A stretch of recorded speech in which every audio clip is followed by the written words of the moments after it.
Hi everyone, I've made it to my second genealogy stop on the Genealogy Tour of Pennsylvania. This is the Pennsylvania Monument at Gettysburg, and on that monument are plaques listing the names of every known soldier in Pennsylvania who fought at the Battle of Gettysburg.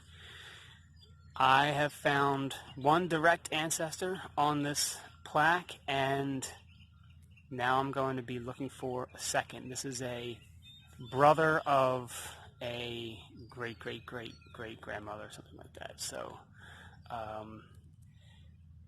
203rd Pennsylvania Regiment is what we're looking for, and the name we're looking for is Abraham Eisenberger. So let's see if we can find him. Okay, so I'm here at the front of the Pennsylvania Monument. I'm looking for the 203rd Infantry Regiment on one of the plaques around the side of the monument. Let's go and see if we can find it. All right.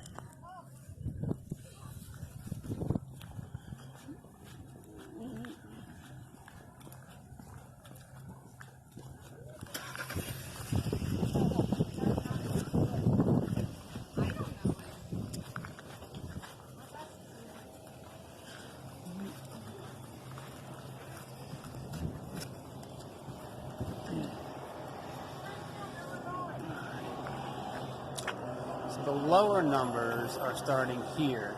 We got 11, 23, 26.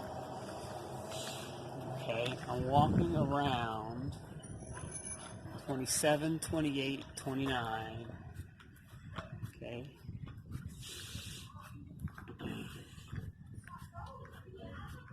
We're going up into the 50s and 60s.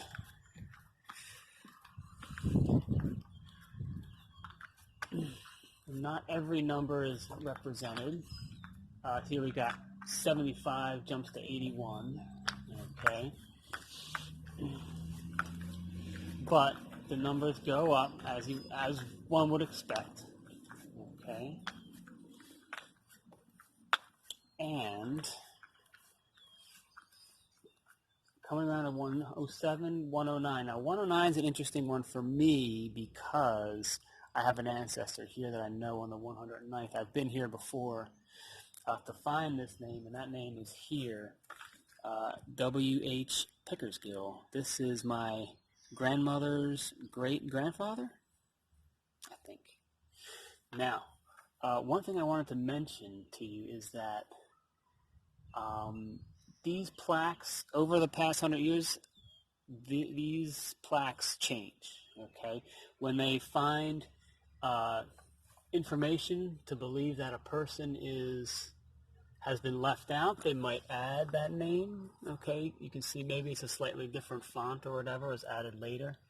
Okay, here's a name that was edited. Okay, here's a scratched out name that was removed. So just because a name happens to be on the plaque now, that doesn't necessarily mean it's been proven, or it may in the future be disproven. So don't take this as a primary source, but it is cool if you do find your own ancestor, W.H. Pickersgill. Now, this is interesting that they actually knew his middle initial was H. He later switched his middle name and his last name. His middle name was Harrison, and I would love to know how they knew his middle initial. But this is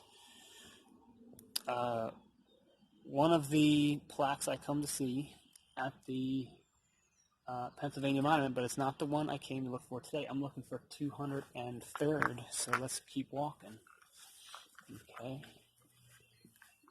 We got 139, 140. All right. And we're coming back around to the front. We're at 151. 153, 155, and now we're at 1st Artillery. So I'm not quite sure where 203rd is. All right, if you walk up the monument,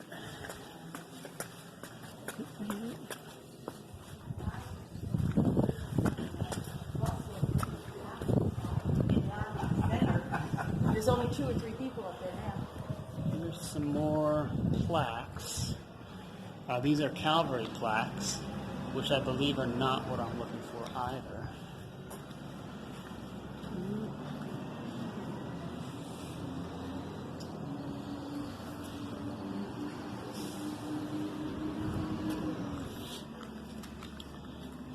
But let's take a look upstairs and see what we can find.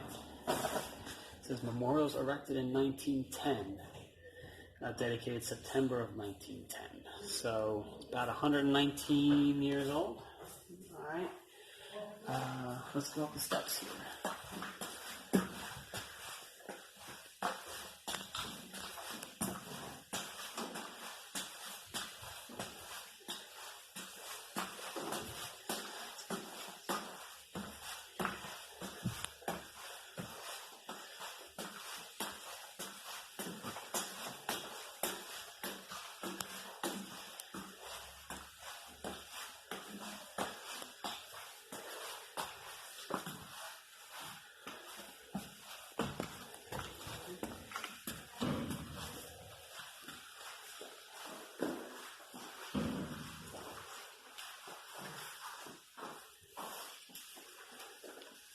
Person writing on or otherwise defacing this mine will be arrested and liable to a fine of $500.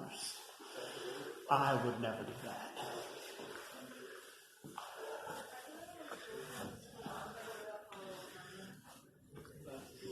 And here we are at the top of the monument. There aren't any more names up here, but you can see occasionally these little arrow markers telling you where various things are, various monuments, various landmarks, wheat field, round top, little round tops, places in the battlefield. You might be able to see my bike down there.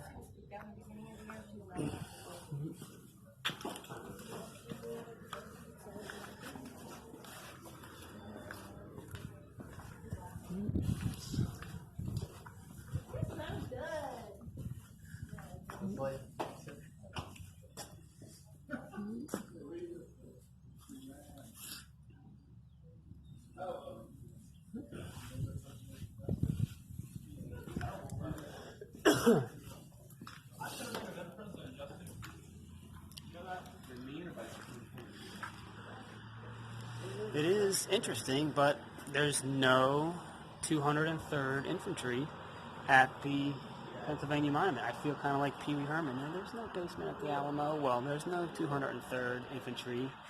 Now, I went through some papers, okay, Civil War pension papers, and what I discovered was this gentleman, Abraham Eisenberger, apparently enlisted in the Civil War in 1864.